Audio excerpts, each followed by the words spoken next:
Shalom, Bapak Ibu dan saudara-saudara terkasih yang berada di rumah. Karena kita akan memulai ibadah online, maka dari itu kita akan mulai dengan doa. Pertolongan kita pada pagi hari ini datangnya dari pihak Allah, Allah yang menciptakan langit dan bumi beserta dengan segala isinya. Allah yang setia, yang tidak pernah meninggalkan pekerjaan tangannya. Turunlah atas kita sekalian, kasih karunia dari Tuhan Yesus Kristus dan persekutuan oleh Roh Kudus. Amin.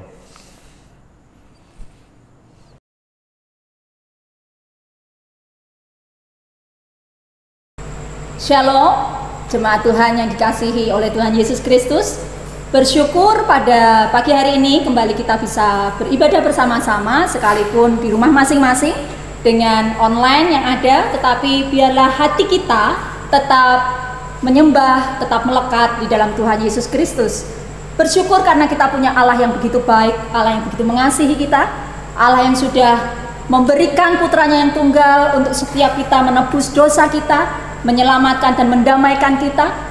Mari kita mau bawa hati kita pada pagi hari ini untuk menyembah, untuk meninggikan, mengagungkan dan memuliakan nama Tuhan. Dia berikan yang terindah, yang terbesar, yang tak terpikirkan oleh hati kita, oleh hidup kita. Dia sediakan buat setiap kita. Kami datang kepadamu Tuhan. Kami bawa syukur kami. Kami mau menyembah Engkau jauh lebih dalam lagi. Karena kesetiaan-Mu, kasih-Mu yang besar buat kami. Terima kasih untuk setiap pengorbanan-Mu. Terima kasih untuk setiap kasih-Mu. Terima kasih untuk kesetiaan-Mu yang Kau nyatakan dalam hidup kami sempurna sampai dengan hari ini. Kami mau menyembah, ya Roh Kudus, penuhi kami. Terima kasih Tuhan.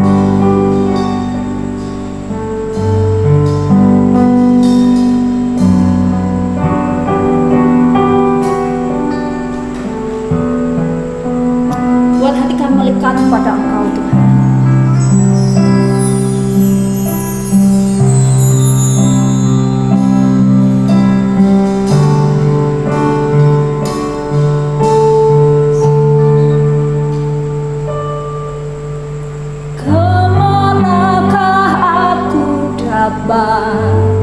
Pergi menjauhi Roh-Mu yang suci,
bersyukur punya Allah yang begitu baik dan mengasihi kami.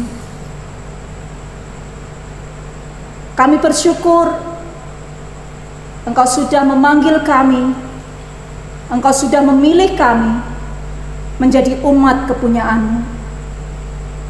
Kami bersyukur Tuhan untuk pengorbanan-Mu, penebusan-Mu bagi kami yang menyelamatkan kami. Saat ini Bapa, kami bawa hati kami untuk kami mau menyembah Engkau, meninggikan dan mengagungkan Engkau lewat pujian kami, lewat telinga kami akan firman Tuhan. Biarlah Roh Kudus-Mu yang menolong setiap kami untuk kami bisa mempersembahkan ibadah kami yang berkenan di hadapan Engkau. Kami bersyukur untuk pemeliharaan Tuhan atas hidup kami. Kami bersyukur untuk penyertaan Tuhan yang sempurna dalam hidup kami.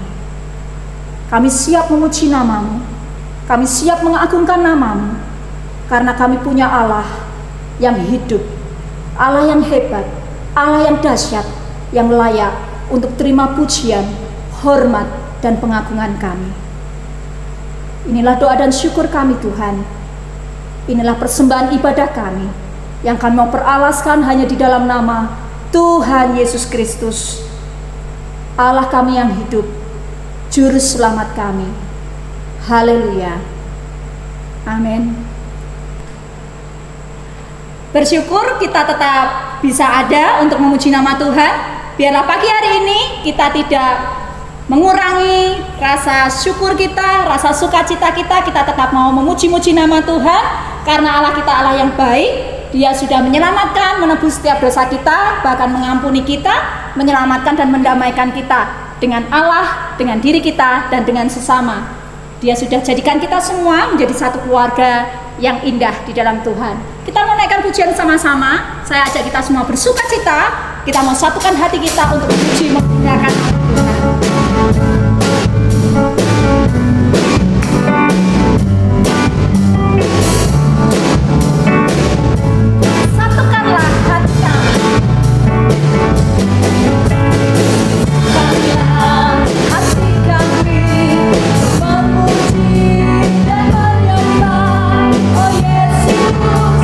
Tuhan dan Raja-Mu.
yang lain, bisa saling support satu dengan yang lain, karena kasih Tuhan melimpah memenuhi hidup dan hati kita. Amin. Kita mau siapkan hati kita mau dengar akan firman Tuhan. Biarlah firman Tuhan boleh menjadi kekuatan untuk menumbuhkan iman kita, pengenalan kita kepada Tuhan Yesus Kristus. Izinkan Roh Kudus-Nya untuk terus bekerja, menjamah, memperbaharui, memuaskan dan mengenyangkan iman kita, manusia batiniah kita, untuk kita semakin mengenal Allah kita. Ya Roh Kudus, Kau yang akan bekerja lebih dalam lagi ketika kami mau mendengar firman-Mu. Ketika firman-Mu berbicara,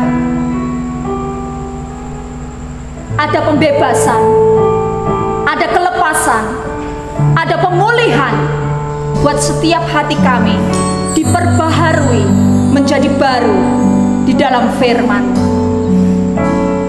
Bekerjalah ya Roh Kudus di hati kami, di hidup kami.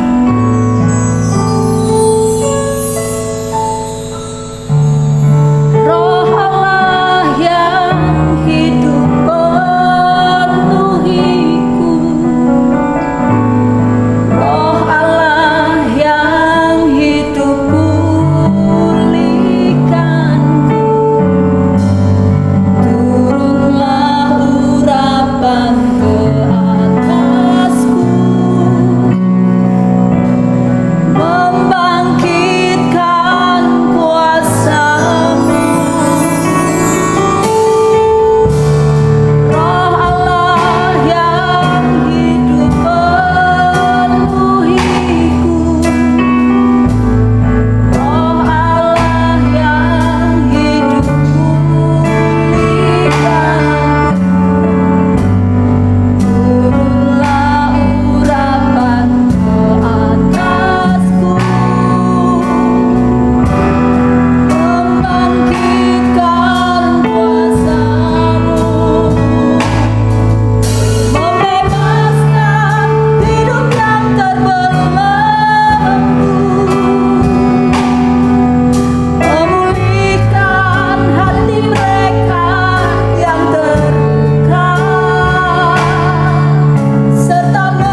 Mari kita tundukkan kepala, kita akan berdoa sebelum kita mendengarkan firman Tuhan.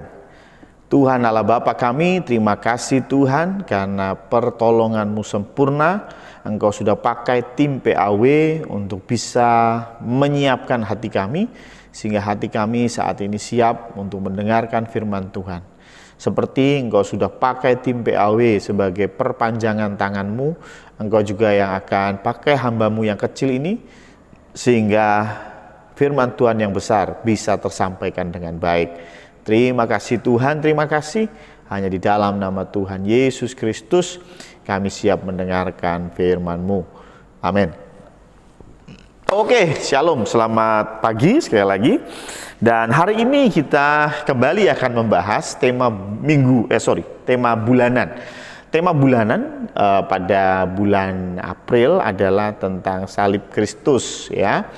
Dan minggu ini kita masuk ke pembahasan yang terakhir tentang salib Kristus, yaitu salib Kristus yang mendamaikan manusia dengan sesamanya. Ya, kita sudah belajar bagaimana memang Tuhan Yesus ini punya misi damai. Ya, Tuhan Yesus mendamaikan manusia dengan Tuhan, dengan Allah. Yang tadinya kita seteru Allah, kita didamaikan, dan kemudian kita juga didamaikan dengan diri kita sendiri. Itu kita sudah bahas minggu yang lalu, dan hari ini kita akan membahas tentang bagaimana salib Kristus mendamaikan kita dengan sesama. Ya, sebelum kita membahas tentang mendamaikan, kita harus bicara dulu tentang perseteruan dong, ya. Kalau kita mau berdamai, awalnya pasti ada ribut dulu, ya. Nah, seperti apa sih ribut-ribut, ya, yang terjadi, ya? Jadi tidak perlu kita ambil dari sumber-sumber lain, tetapi kita harus ambil dari Alkitab. Dan di Alkitab ditulis ada dua golongan, ya.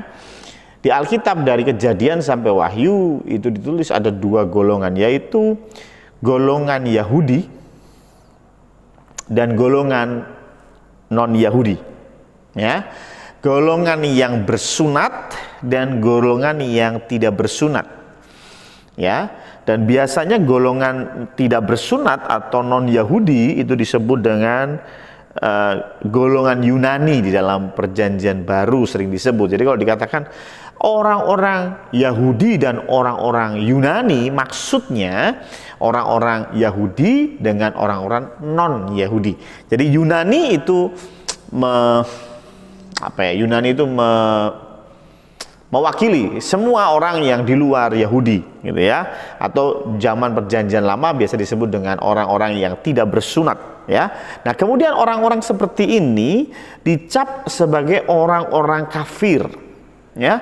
Orang kafir ini orang yang tidak layak mendapatkan keselamatan. Orang kafir ini orang yang tidak layak di hadapan Tuhan.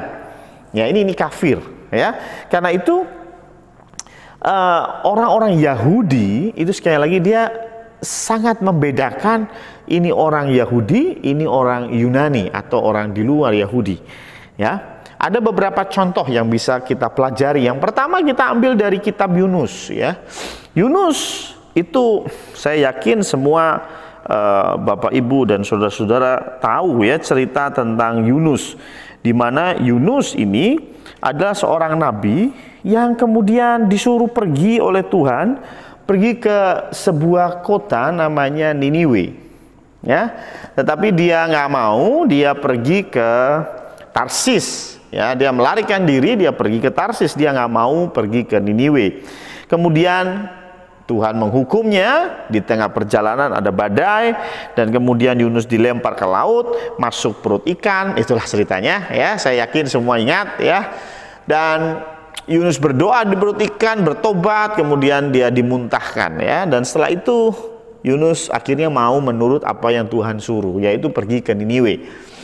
Pertanyaannya, kenapa Yunus tidak mau ke Niniwe? Ya, karena di Yunus 3, Yunus ini masuk ke kota Niniwe.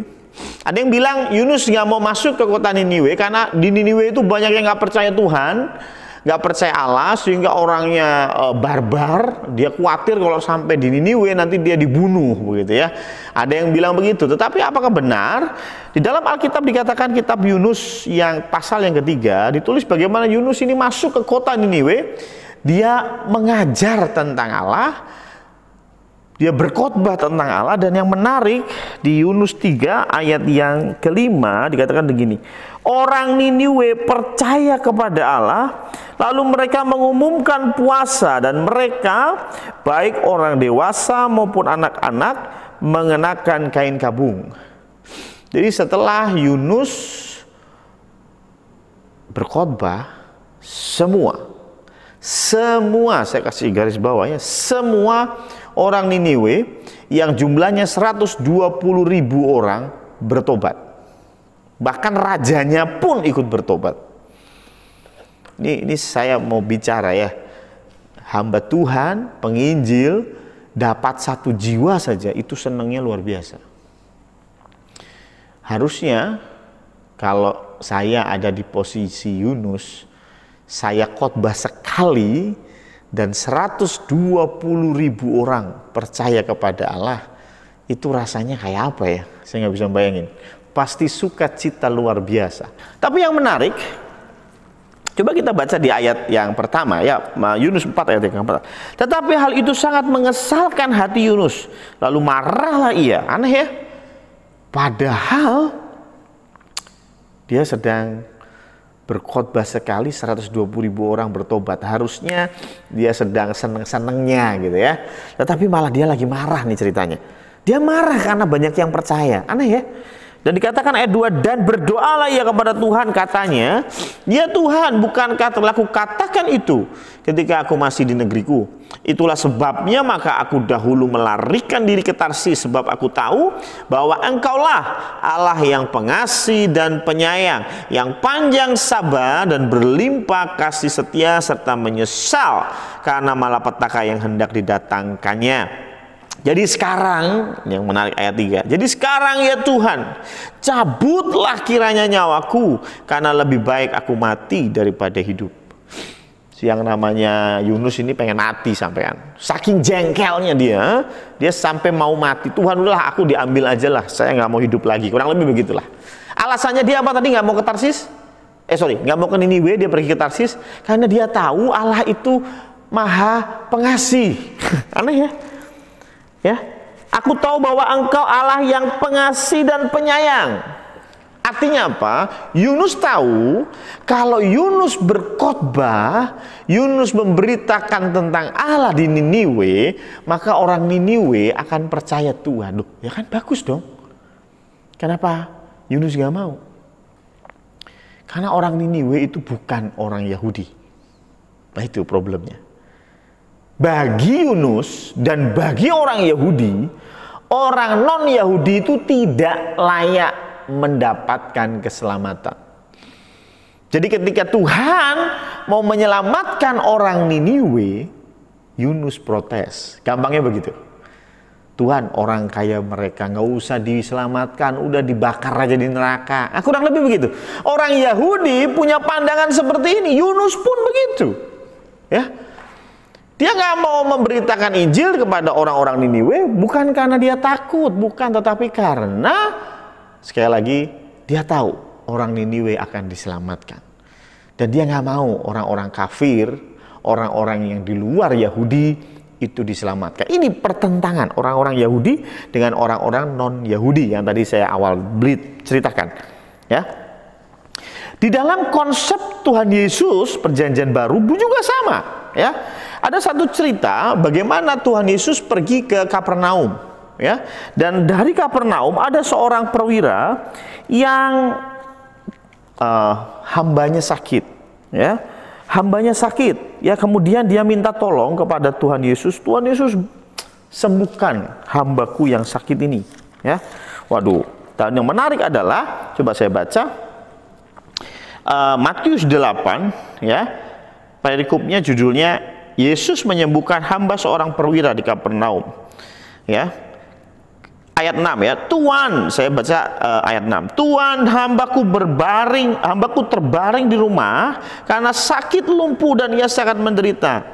Kemudian Yesus berkata kepadanya, aku akan datang menyembuhkannya. Jadi Tuhan Yesus bilang apa? I will come. Saya akan datang. Ya.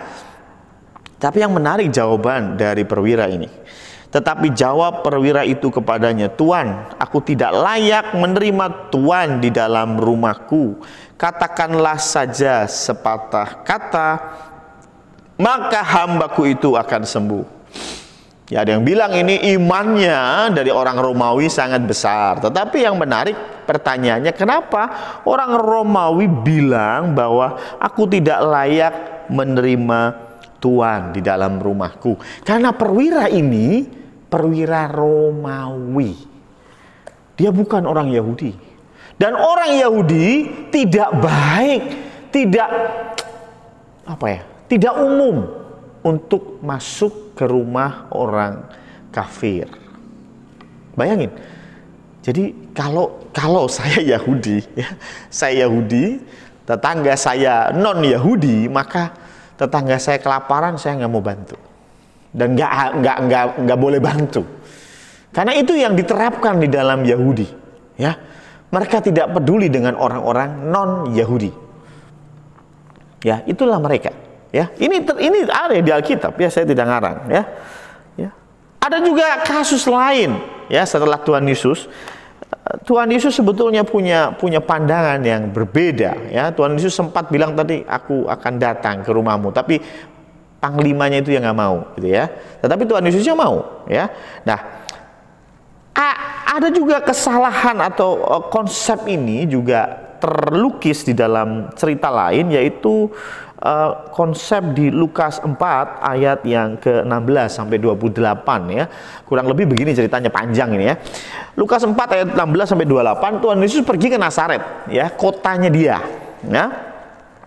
Tuhan Yesus pergi ke kota Nazaret, kota kelahirannya. Kemudian dia pada hari itu hari Sabat, sehingga Tuhan Yesus pergi ke sinagog, ya, tempat ibadah orang Yahudi.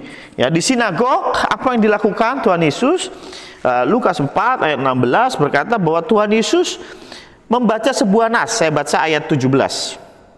Kepada Tuhan Yesus diberikan kitab Nabi Yesaya, dan setelah dibukanya ia menemukan nas di mana ada tertulis, Roh Tuhan ada padaku, oleh sebab ia telah mengurapi aku. Mengurapi itu Mesias. Jadi orang yang diurapi itu artinya Mesias, ya. Berarti kalau Tuhan bilang ia telah mengurapi aku, berarti aku ini Mesias, gitu ya.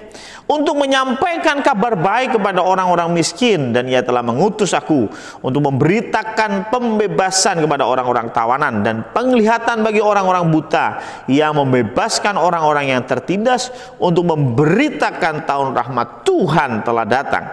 Kemudian ia menutup kitab itu, memberikannya kembali kepada pejabat, lalu duduk. Dan mata semua orang dalam rumah ibadat itu tertuju kepadanya. Yang menarik ayat ayat 21.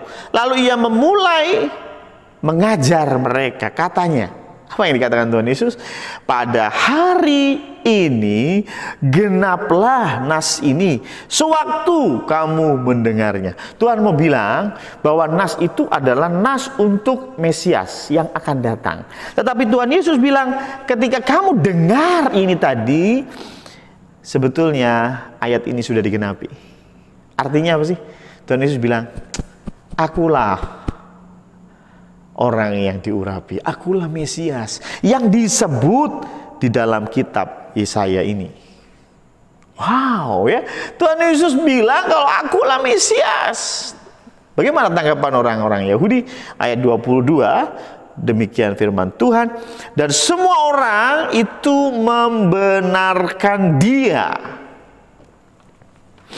Semua orang membenarkan dia. Artinya mereka setuju bahwa Tuhan Yesus adalah Mesias, ya enggak?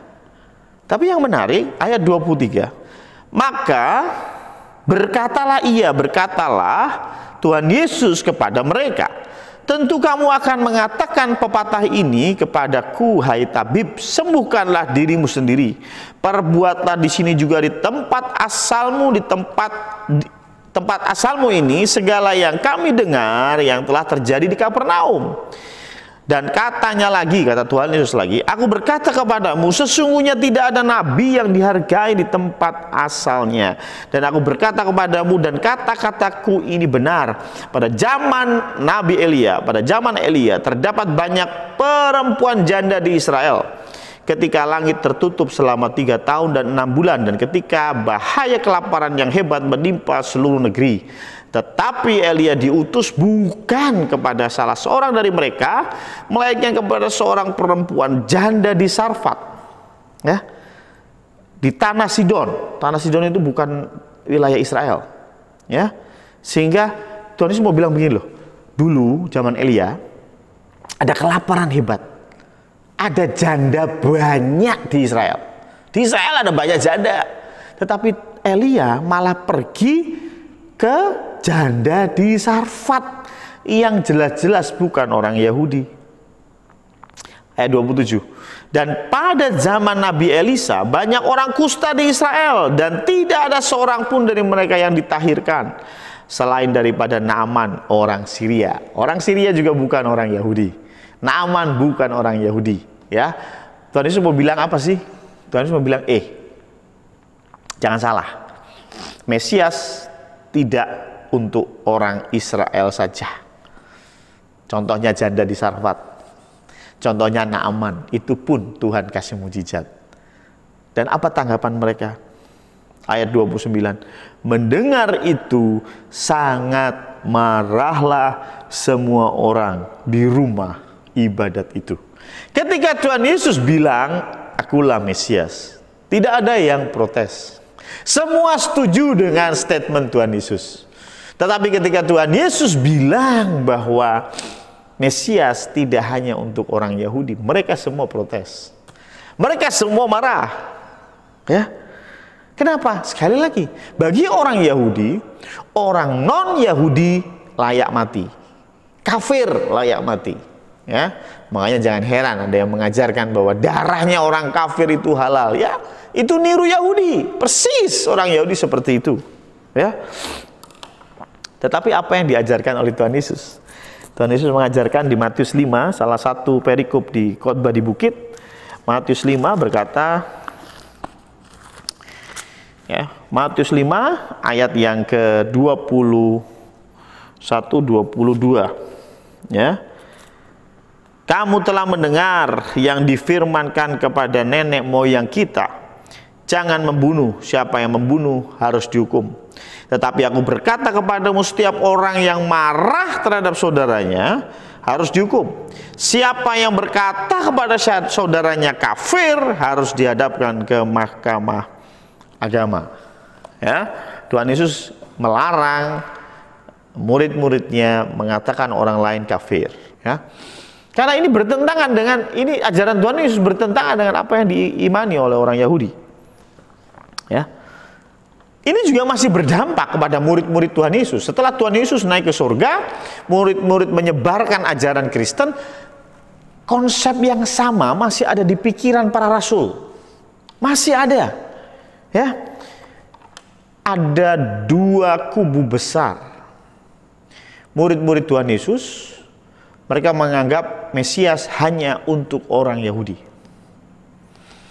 Kemudian Paulus, dia rasul yang lahir belakangan.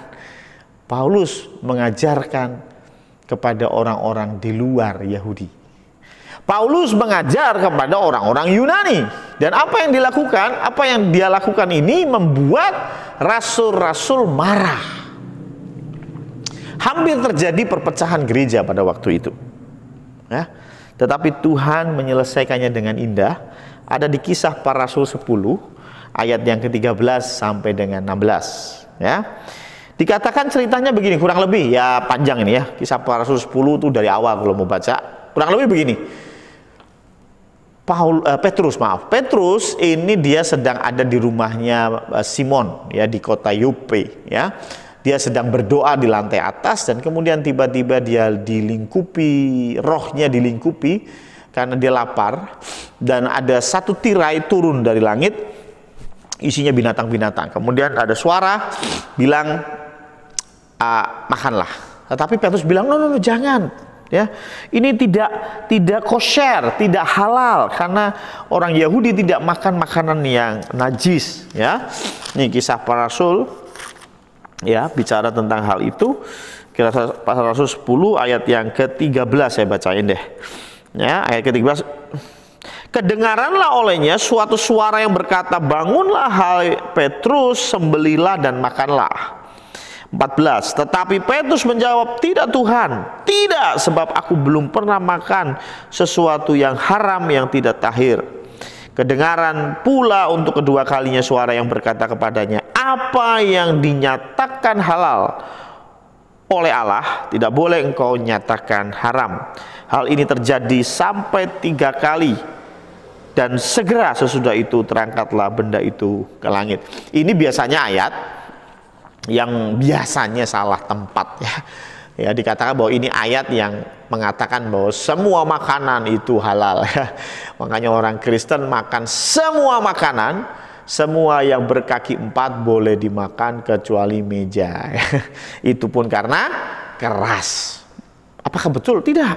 Konsep ini bukan bicara tentang makanan. Kenapa? Setelah ini ada 3 orang mengetuk rumah Simon dan mencari Petrus. Mereka adalah utusan dari Kornelius. Disitulah Petrus mengerti tentang penglihatan ini. Kemudian Petrus pergi dengan 3 orang utusan dari Kornelius ini menuju ke Kaisarea Maritim. Di sana Petrus membaptiskan Kornelius. Pertanyaannya, siapakah Kornelius? Kornelius adalah seorang prajurit Romawi, panglima tentara Romawi. Artinya dia bukan orang Yahudi. Bukan orang Yahudi. Ini jadi problem. Ini orang Kornelius adalah orang pertama yang bukan Yahudi yang dibaptiskan oleh Petrus. Dan apa yang terjadi? Petrus disidang. Ya, sama rasul-rasulnya. Karena yang lain teman-temannya Petrus pikir, wah ini Petrus ketularan Paulus ini. Sesat, gitu ya. Dia membaptiskan si Kornelius, ya, maka dari itu dipanggillah Petrus. Makanya Kisah Para Rasul 11 ini judul perikopnya adalah Petrus mempertanggungjawabkan baptisan Kornelius di Yerusalem. Ya. Intinya inilah yang terjadi di dalam konteks perjanjian baru awal, ya. Konteks zaman Tuhan Yesus itu orang Yahudi berseteru dengan orang yang non Yahudi, ya. Mereka memendam kebencian dari generasi ke generasi, dari perjanjian lama sampai perjanjian baru, ya. Tetapi apa yang Tuhan Yesus sudah lakukan, kita baca di Efesus 2. Efesus 2 ayat 14, cantik sekali. Efesus 2 ayat yang ke-14, karena Tuhan Yesuslah damai sejahtera kita, yang telah mempersatukan kedua pihak. Siapa itu pihak yang dipersatukan? Yahudi dan non-Yahudi, kalau bisa baca ayat-ayat sebelumnya boleh, ya. Yang telah mempersatukan kedua pihak, yang telah merubuhkan tembok pemisah, yaitu perseteruan. Jadi Tuhan Yesus dengan salibnya, dia sudah merubuhkan tembok pemisah, ya. Sehingga kita sudah tidak lagi kamu Yahudi, kamu bukan Yahudi. Itulah mengapa Tuhan Yesus ajarannya jangan sebut saudaramu kafir, ya, jangan sebut saudaramu kafir. Tuhan gak mau kita membenci orang lain. Tuhan mau kita memberikan pengampunan. Tuhan mau kita berdamai dengan sesama kita. Kenapa sih? Karena Tuhan sudah mendamaikan kita dengan Allah Bapa. Ada perumpamaan yang menarik sekali. Perumpamaan itu ada di Matius 18 ayat 21 sampai 35. Ini bicara tentang talenta. Saya tahu, saya beberapa kali sudah saya singgung ini di jemaat Condrokusumo, ya. Matius 18 ayat 21 sampai dengan 35 kurang lebih bicara begini. Ada satu orang yang punya hutang sama raja 10.000 talenta, ya. Satu talenta itu 6.000 dirham, ya. Dinar, maaf, 6.000 dinar. Dan 1 dinar itu upah 1 hari kerja. Artinya 1 talenta itu upah 6.000 hari. Ya. Kalau 1 hari ya UMR lah ya 100.000, maka 1 talenta itu 600 juta. Banyak nggak? Banyak. Tetapi ini orang hutang 10.000 talenta. 10.000 talenta. Itu kalau dikurskan sekarang ketemunya 6 triliun. Jadi ada orang nih punya utang 6 triliun. Biar kita bisa gampang bayanginnya. 6 triliun rupiah. 6T. Coba kalau Anda punya utang 6T, bayarnya gimana coba? Saya yakin menyerah deh. Saya juga menyerah kalau punya utang 6T. Udah dibunuh aja dah. Ya, saya nggak bisa bayar pasti 6T. Tetapi raja ini luar biasa. Raja itu melihat dan iba. Kemudian raja ini membebaskan hambanya ini dari hutangnya. Bayangin, Anda punya hutang 6 triliun, tiba-tiba dibebaskan. Tiba-tiba orang yang ngutangin Anda bilang, "You nggak usah bayar." Wow, itu satu sukacita luar biasa. Hamba ini dengan senang hati bersorak-sorai keluar dari istana raja. Sampai di luar dia ketemu temannya yang hutang sama dia dikatakan 100 dinar, ya. 100 dinar. 100 dinar itu berarti kurang lebih 10 juta lah, ya, karena 1 dinar upah 1 hari kerja, ya 10 juta, gede lah ya, lumayan. 10 juta mah ya buat jalan-jalan ke Jakarta, main-main ke Bali masih bisa lah ya. 10 juta, ini punya utang 10 juta nih. Apa yang dilakukan? Dia tagih temannya ini, kawannya ini, dan karena kawannya ini nggak punya uang, dia jebloskan kawannya ini ke penjara. Raja dengar hal itu, dipanggil sama raja, "Hei, kamu itu sudah saya bebasin dan saya kasih pengampunan 6 triliun. Kamu hanya membebaskan hutang 10 juta saja kok sulit." Itulah yang membuat raja marah. Ini sama seperti kita. Kalau kita nggak mau mengampuni orang yang bersalah kepada kita, malu sama Tuhan. Tuhan sudah mengampuni kita luar biasa di atas kayu salib. Itulah mengapa Tuhan ingin kita mengampuni orang lain. Bahkan yang menarik kalau kita lihat dalam Matius 6 ayat yang ke-9 sampai dengan 13, ada yang tahu tentang apa itu? Matius 6 ayat 9 sampai dengan yang ke-13 bicara tentang doa yang paling favorit, yaitu doa Bapa kami, ya. Jadi Matius 6 ayat yang ke-9 sampai dengan ke-13. Bapa kami yang ada di dalam surga, dan seterusnya.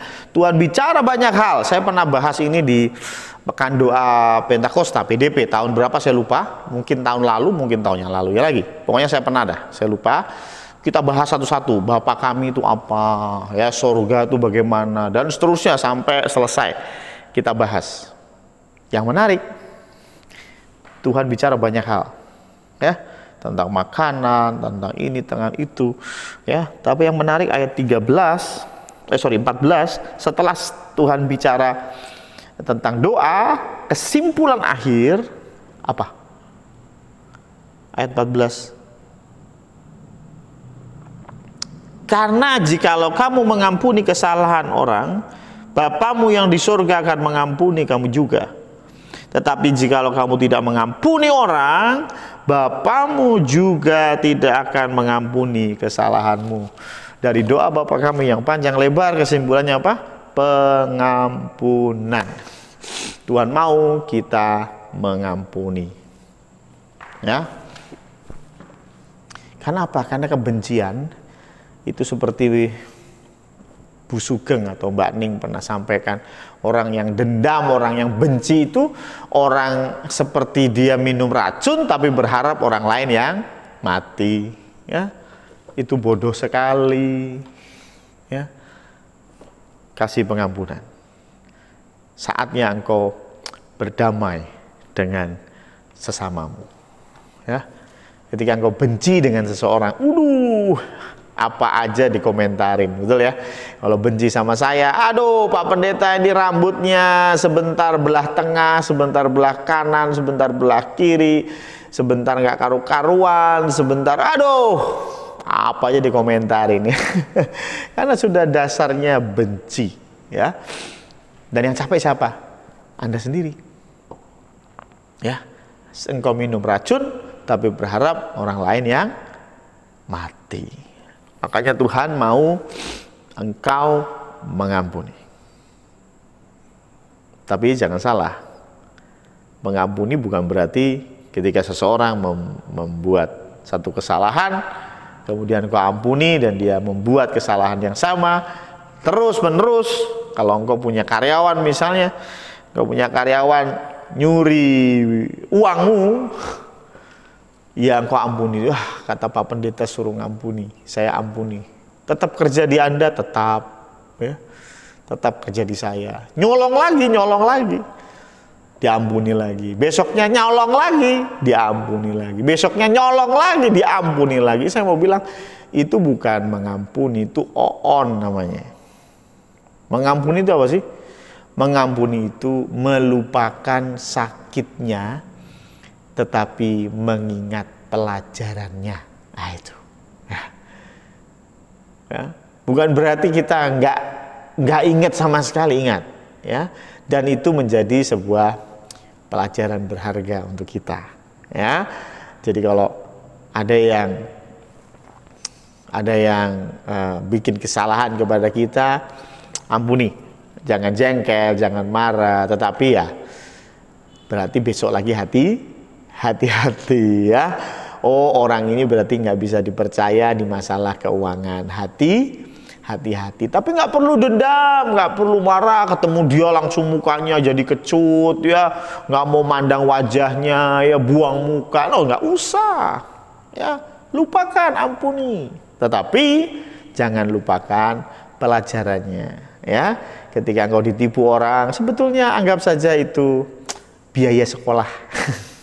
Karena engkau sedang belajar, ya. Jangan lupakan itu pelajarannya. Maka dari itu kita akan jadi orang-orang yang semakin berhikmat di dalam Tuhan. Sekali lagi, Tuhan sudah mengampuni kita. Dan Tuhan ingin kita berdamai dengan sesama kita. Karena Tuhan adalah juru damai. Orang yang berdamai dengan Tuhan harus berdamai dengan manusia. Bukti nyata kita sudah ditebus, maka kita harus berdamai dengan sesama kita. Tuhan memberkati. Mari kita berdoa. Tuhan Allah Bapa kami, terima kasih Tuhan untuk firman yang kami dengar.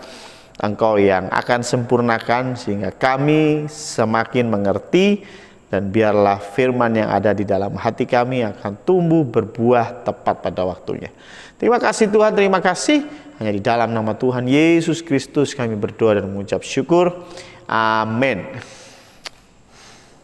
Ya, shalom. Ya, sepertinya kita akan masih berlanjut ibadah secara online. Dan sekali lagi di gereja masih ada ibadah secara offline. Jadi tiap hari Minggu, ya, hari ini ketika Anda sedang beribadah di rumah, di gereja juga ada ibadah.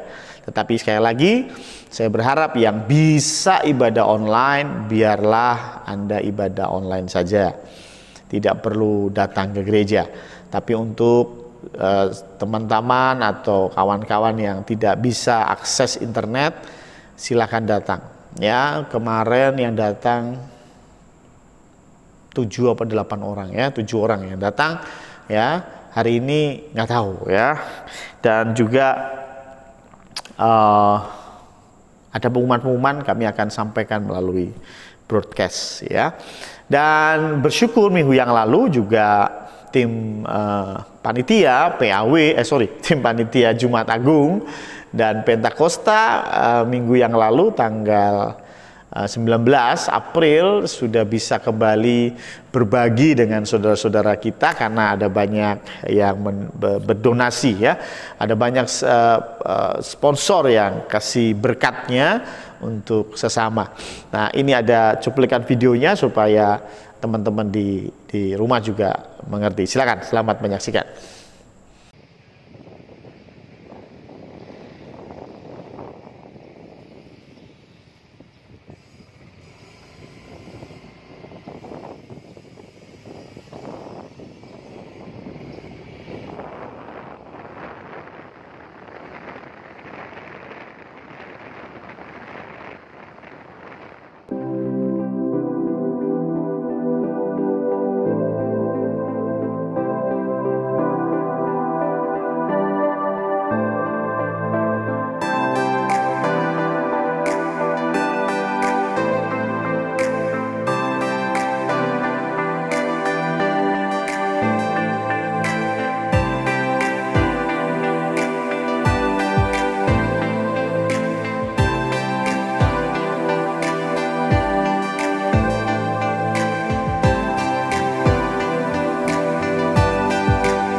Pak Pendeta cekatan nih.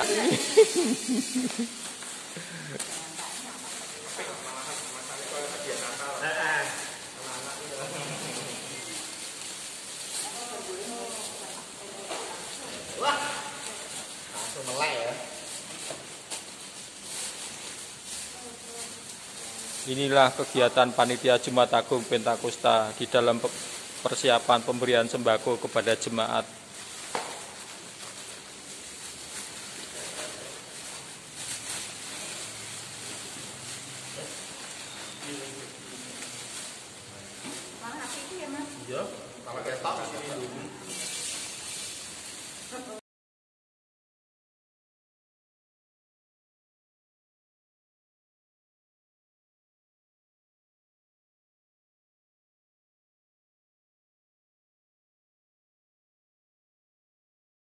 Ya, saya juga akan sertakan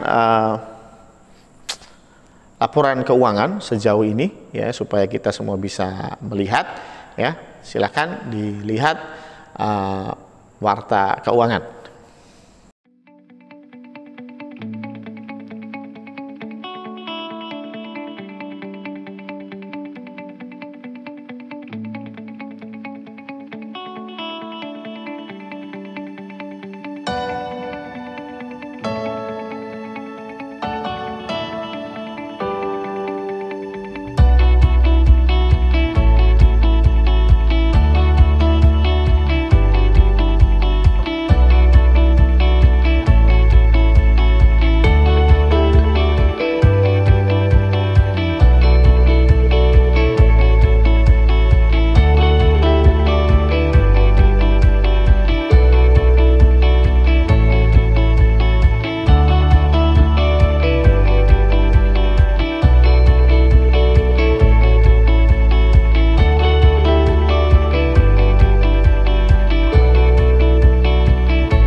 Oke, kita sudah berada di penghujung ibadah online kita dan Tuhan Yesus sudah menyertai kita sepanjang ibadah online. Mari kita tutup ibadah online ini dengan doa ya. Satu lagi masih sama seperti bulan April, bulan Mei juga dirasakan belum perlu ada perjamuan kudus ya di rumah masing-masing. Alasan kami lakukan ini pun sama seperti yang kemarin sudah saya share kepada jemaat Condrokusumo. Karena itu minggu depan, minggu pertama ya kita belum bisa melakukan perjamuan kudus. Yang datang ke gereja tentunya bisa melakukan perjamuan kudus, tapi yang tidak, saya harap Anda bisa mengingat akan kasih Kristus di rumah masing-masing ya. Dan juga untuk persembahan dan juga persepuluhan silakan bisa ditransfer ke rekening yang tertera begitu ya. Di deskripsi di YouTube juga ada kemungkinan juga kalau Bapak Ibu mampir ke gereja silakan disampaikan ke saya. Juga kalau mau dikumpulin dulu nanti setelah semuanya berakhir dibawa ke gereja, itu terserah, silakan ya. Dan panitia juga masih membuka kalau di antara Bapak Ibu ada yang rindu untuk berbagi ya, seperti yang tadi video kita sudah lihat minggu kemarin, panitia sudah berbagi ya. Kalau ada yang rindu untuk ikut berpartisipasi dengan senang hati bisa menghubungi panitia yang ada ya. Itu saja ya, kita akan tutup di dalam doa. Mari kita tundukkan kepala, kita berdoa. Tuhan Allah Bapa kami, terima kasih Tuhan karena penyertaan-Mu sempurna, sehingga kami bisa menikmati ibadah online ini. Kami bersyukur, walaupun kami tidak bisa berjumpa satu dengan yang lain, tetapi kami masih bisa memuji dan memuliakan Tuhan, masih bisa mendengarkan firman-Mu. Terima kasih Tuhan, terima kasih. Kami juga bersyukur untuk segala sesuatu yang Kau izinkan terjadi, termasuk kondisi yang saat ini ada. Kami berdoa untuk pemerintah, kami berdoa untuk Jokowi dan jajarannya, sehingga mereka bisa memutuskan hal-hal yang penting, hal-hal yang krusial, sehingga segala keputusan ini baik adanya, dan ini semua untuk kesehatan, baik kesehatan jasmani maupun kesehatan ekonomi bagi bangsa Indonesia. Terima kasih Tuhan. Kami juga berdoa untuk saudara-saudara kami yang bulan ini juga masuk ke bulan berpuasa. Engkau juga yang kuatkan mereka di tengah-tengah pandemi yang ada. Engkau juga berikan kesehatan. Kami juga berdoa untuk kami semua yang ada di lingkungan kami masing-masing. Biarlah kami juga bisa menjadi berkat dimanapun Engkau tempatkan kami, baik di rumah maupun di kantor. Kami juga berdoa untuk keluarga kami, anak-anak kami yang kemungkinan sudah banyak yang bosan di rumah karena tidak sekolah, tidak kuliah. Engkau juga terus berikan kami kekuatan. Terima kasih Tuhan, terima kasih. Kami juga berdoa untuk setiap kami yang mungkin juga sudah dalam kondisi keuangan yang sulit karena kondisi pandemi ini. Engkau juga yang berkati melalui banyak cara. Terima kasih Tuhan, terima kasih. Kami yakin dan percaya, kami yang beribadah pada hari ini, kami yang sakit, Engkau berikan pemulihan. Kami yang berbeban berat, Engkau berikan jalan keluar. Kami yang berduka cita, Engkau berikan penghiburan. Terima kasih Tuhan, terima kasih. Dan Bapak Ibu sekalian, terimalah berkat Tuhan. Tuhan memberkati engkau, Tuhan melindungi engkau, Tuhan menghadapkan wajahnya kepadamu dan memberikan engkau damai sejahtera dari sekarang sampai selama-lamanya. Amin.